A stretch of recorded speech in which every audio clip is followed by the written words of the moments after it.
오늘 말씀의 제목은 믿음의 말에는 권세가 있습니다 라는 제목 가지고 하나님의 말씀을 선포하도록 하겠습니다. 유대인의 지혜서인 탈무드에는 이런 말씀이 있습니다.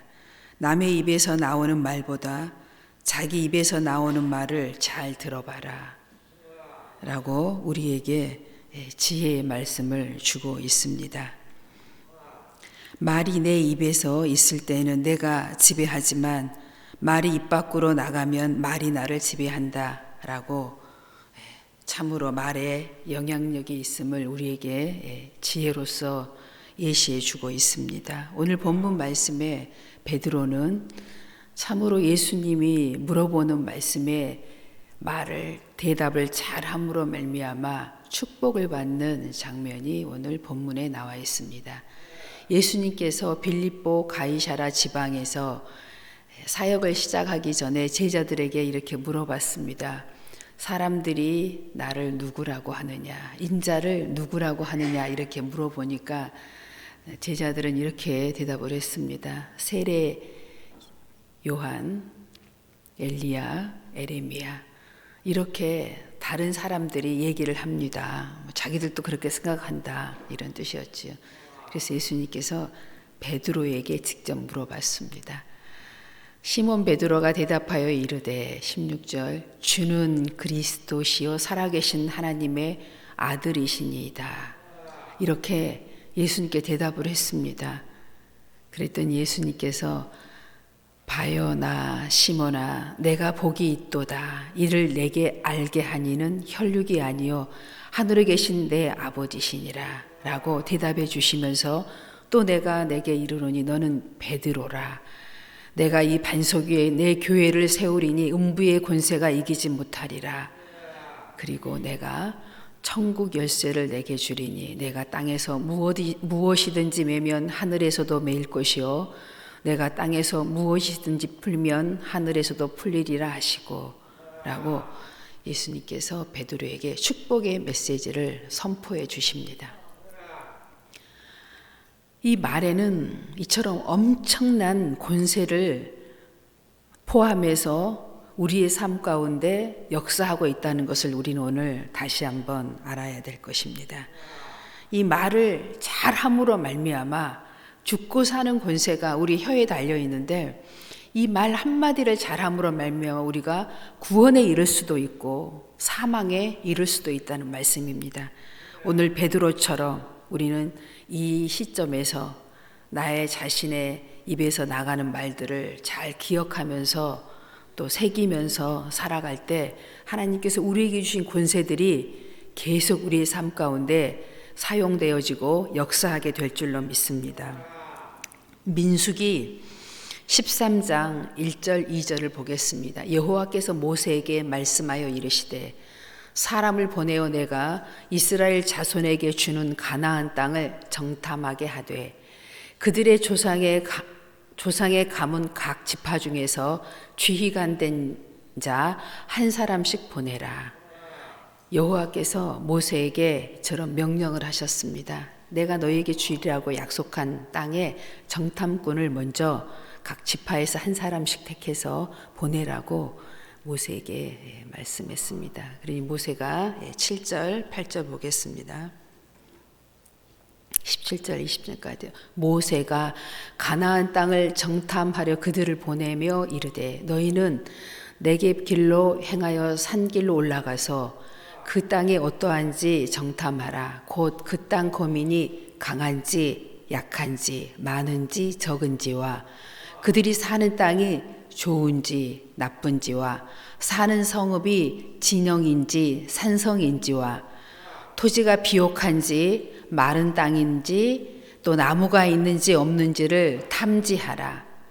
담대하라. 또 그 땅에 실과를 가져오라 하니 그때 포도가 처음 익을 때쯤이었더라.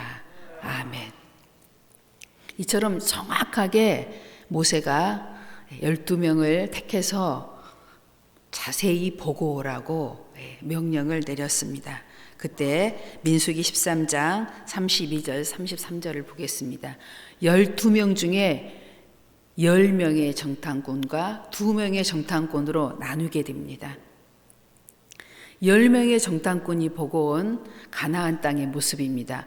이스라엘 자손 앞에서 그 정탐한 땅을 악평하여 이르되 우리가 두루 다니며 정탐한 땅은 그 거주민을 삼키는 땅이요 거기서 본 모든 백성은 신장이 장대한 자들이며 거기서 네피림 후손인 아낙 자손의 거민들을 보았나니 우리는 스스로 보기에도 메뚜기 같으니 그들이 보기에도 그와 같았을 것이니라. 아멘. 10명의 정탐꾼은 이처럼 가나안 땅을 보고 와서 이렇게 보고를 했습니다. 또 여호수아와 갈렙 이 두 사람은 가나안 땅을 보고 와서 이렇게 보고를 합니다. 14장 9절, 7절, 9절의 말씀입니다. 이스라엘 자손의 온 회중에게 말하여 이르되 우리가 두루 다니며 정탐한 땅은 심히 아름다운 땅이라.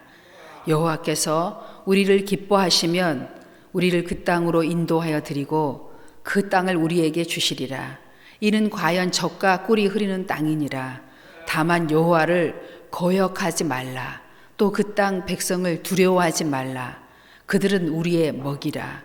그들의 보호자는 그들에게서 떠났고 여호와는 우리와 함께 하시느니라.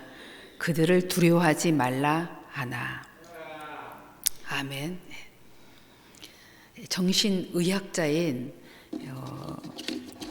정신의학자이고 또 건강학 박사인 서울 백병원의 우종만 교수님이 이런 이야기를 했어요. 우리의 뇌는 말과 현실을 구별하지를 못한답니다. 오늘 이 말씀을 여러분이 잘 상고하시면서 왜 이렇게 똑같은 것을 보고 와서 두 가지로 갈리는지를 우리가 알아야 합니다. 어떤 사람은 똑같은 상황을 보고 와서 이렇게 전하고 또 똑같은 상황을 보고 와서 이 사람은 이렇게 전하는지 우리가 우리의 두뇌가 참으로 다르다는 것을 알아야 합니다. 우리의 현실과 말을 두뇌가 구별을 못한답니다. 그런데 이 두뇌는 어떻게 작용을 하냐면 우리의 말에 의해서 작용을 한답니다. 우리가 현실이 어렵지만 상황이 좋다. 나는 이런 상황에서도 기뻐할 수 있다. 행복하다. 기뻐하고 감사하다. 이런 이야기를 할 때는 우리 몸 안에 엔돌핀 아시죠? 또 믿는 자들에게는 바이돌핀이라는 엄청난 믿음의 이 호르몬이 막 나온다고 합니다. 그런데 반대로 좋은 환경에도 불구하고 조금만 힘이 들면 짜증나, 힘들어, 죽고 싶어 이렇게 얘기를 할 때에는 우리 몸 안에서 스트레스를 일으키는 호르몬이 나와서 병을 유발시키고 우리를 힘들게 한다고 합니다. 그러니까 우리의 두뇌가 중요한 것이 아니라 말이 중요하다는 것입니다. 우리가 보고 펼쳐져 있는 이 상황을 우리는 믿음의 눈으로 바라보고 믿음으로 고백할 때 우리의 이 뇌는 작용하는 것이 완전히 달라진다는 것입니다. 10명의 정탐꾼과 2명의 정탐꾼이 완전히 달라져 지금 갈리고 있습니다. 이 말을 듣고 계시는 분은 누구보다도 모세와 이스라엘 백성이 아니라 하나님께서 듣고 계셨습니다. 그리고 하나님께서는 이 말을 듣고 이렇게 말씀을 하셨습니다. 민수기 14장 27절, 28절을 보겠습니다.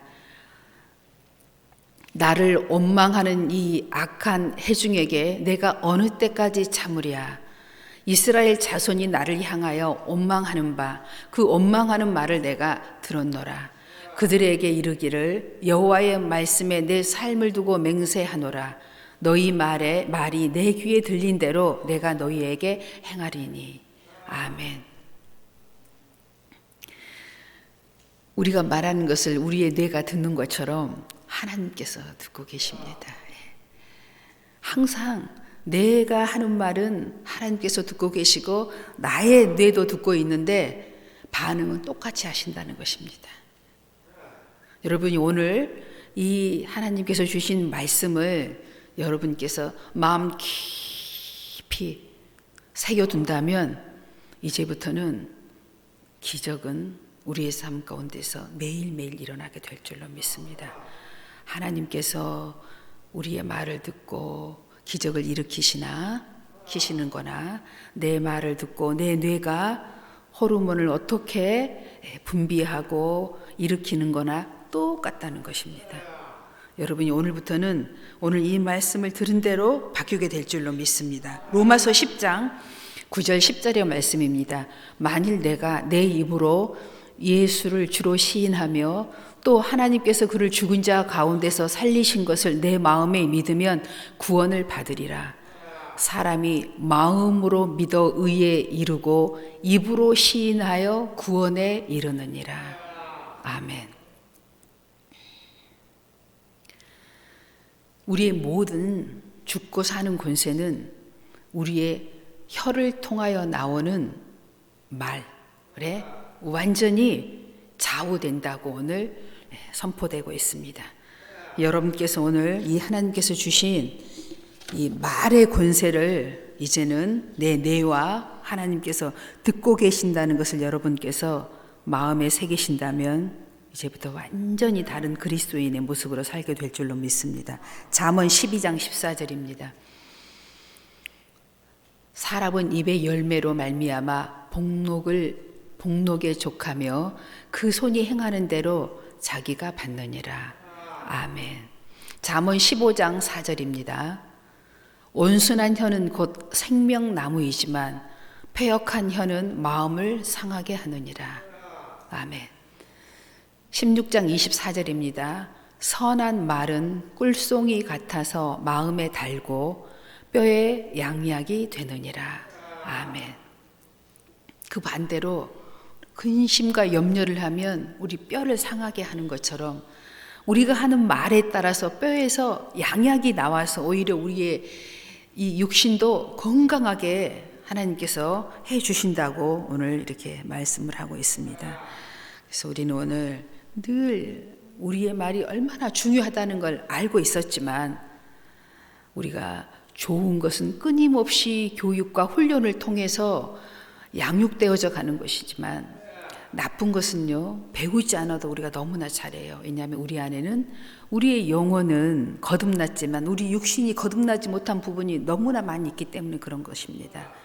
우리의 영혼과 육신과 범사에 형통하기를 원하시면 이제 하나님께서 우리에게 주신 믿음의 눈을 어떻게 보느냐, 어떻게 해석하느냐에 따라서 완전히 달라지게 될 줄로 믿습니다. 다르게 표현되게 될 줄로 믿습니다.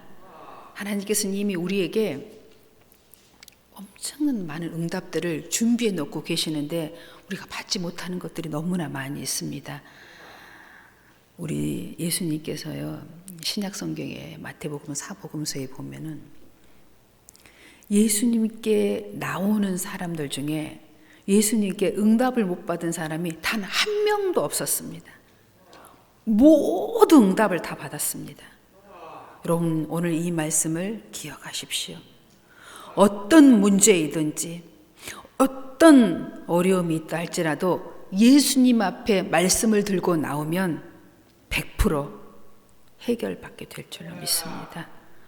하나님의 계획과 섭리가 없었다 할지라도 예수님 앞에 천국을 침노하는 자는요 다 응답을 받았습니다.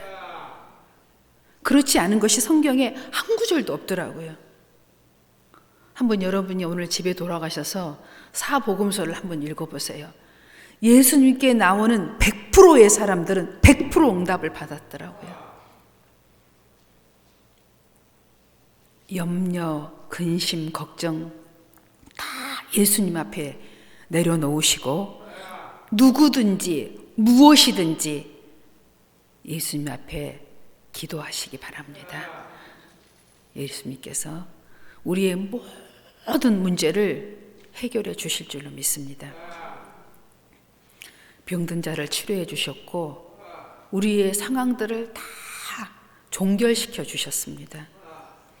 여러분, 한번 여러분이 내가 갖고 있는 문제는 도저히 안 되라고 생각하는 그 문제 있잖아요. 영적인 문제인지 혼적인 문제인지 육신의 문제인지 여러분 다 아십니다. 그 문제도 다 예수님께서 해결해 주십니다. 성경에 나와 있는 예를 들어 하나도 나하고 적용이 안 되는 말씀이 없어요. 다 적용됩니다. 가족의 구원 문제, 영적인 문제입니다. 응답해 주셨습니다. 영적인 문제. 귀신을 다 내쫓아 주셨습니다. 육신의 문제, 질병의 문제 다 치료해 주셨습니다. 마음의 병 다 치료해 주셨습니다. 주로 우리가 마음의 병을 갖는 것은요, 용서하지 못할 때 그렇습니다. 여러분 한번 곰곰이 생각해 보십시오. 우울증이나 조울증이 있는 분들은 그 용서하지 못하기 때문에 주로 그런 질병을 갖고 있는다고 그 건강 학 박사들이 대부분 그렇게 써놨더라고요. 실제적으로도. 네. 그런데 그 사람들의 이런 그 대화를 통해서 들어보면은 다 용서하지 못하는 부분이 있대요. 어느 한 집사님이 우울증으로 고생을 하는데 별 약을 다 먹어도 치료가 안 돼요. 그냥 극한 상황이 와서 이제 거의 자살을 결심한 상태까지 온 거예요. 그런데 이분이 이제 병원을 찾아가고 앉아서 마지막으로 찾아온 곳이 목사님이에요. 목사님께 이제 자기의 상황을 얘기합니다. 목사님이 물어봤어요. 혹시 용서하지 못한 것이 혹시 있습니까? 그랬더니 그분이 이렇게 얘기하더래요. 남편입니다.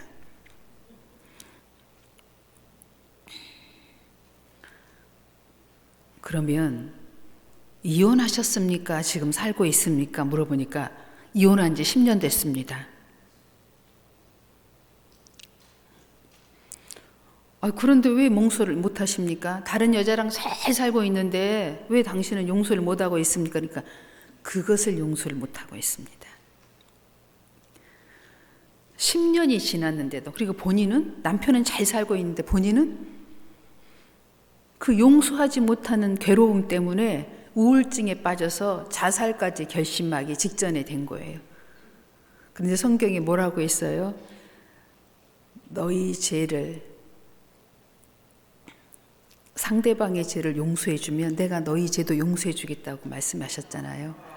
그래서 목사님께서 그 말씀을 이제 그 집사님에게 얘기합니다.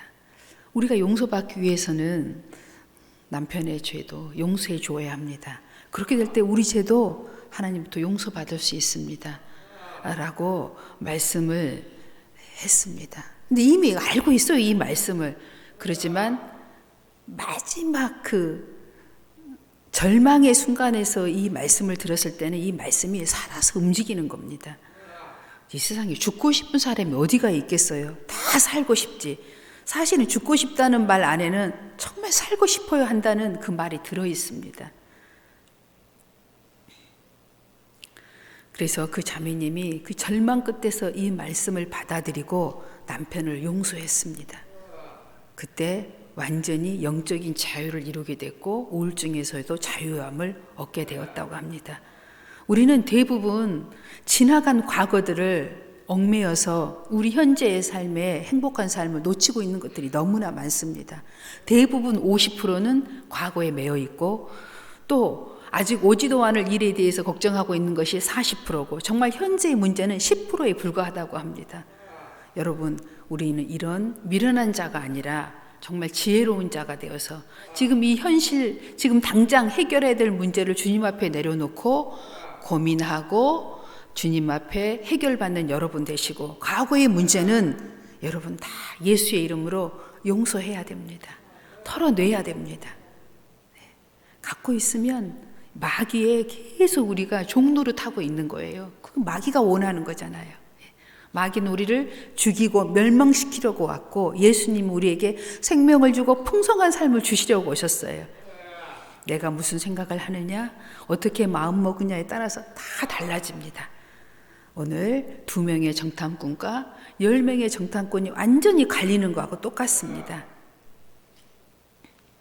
똑같은 상황을 보고도 믿음의 사람은 이렇게 해석하고, 믿음의 눈으로 바라지 못하면 또 반대로 생각하는 것이 우리 인생입니다. 그래서 하나님께서는 우리에게 성경을 다 틀어서 문제 해결을 우리에게 제시해 주고 있습니다. 믿음으로 해석하라고, 믿음으로 바라보라고, 어떠한 얘기를 들어도 믿음으로 들으라고 우리를 이 성경을 통해서 말씀해 주고 있습니다. 이렇게 될 때 우리는 하나님 우리에게 주신 이 말의 권세를 사용하게 되고, 베드로에게 주신 이 천국 열쇠, 하늘에서 땅에서도 매이면 하늘에서도 매이고 땅에서 풀면 하늘에서도 풀리는 역사가 일어나게 될 줄로 믿습니다. 마지막 말씀입니다. 에베소서 4장 29절의 말씀을 여러분에게 봉독하겠습니다. 무릇 더러운 말은 너희 입 밖에도 내지 말고 오직 덕을 세우는 데 소용되는 대로 선한 말을 하여 듣는 자들에게 은혜를 끼치게 하라. 아멘. 은혜를 끼치게 하라. 아멘. 은혜를 끼치게 할 때 나는 더욱더 은혜의 사람이 되게 될 줄로 믿습니다. 기도하겠습니다. 사랑의 하나님,